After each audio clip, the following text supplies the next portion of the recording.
So the server's Megaflo unvented. Turn the water off. Open this tap. Preferably low runner firstly. Or should stop.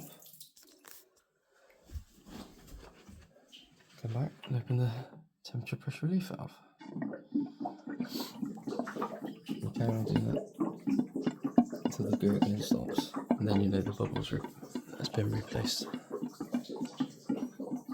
Can take a lot of time.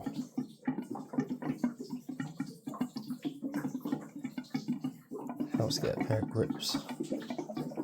Or you can wedge a screwdriver in here, and that'll fill out that'll hold it out then.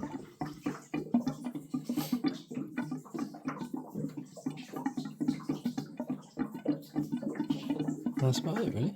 As soon as that's done, release the valve like so, turn the tap off, turn the water back on. Sorted.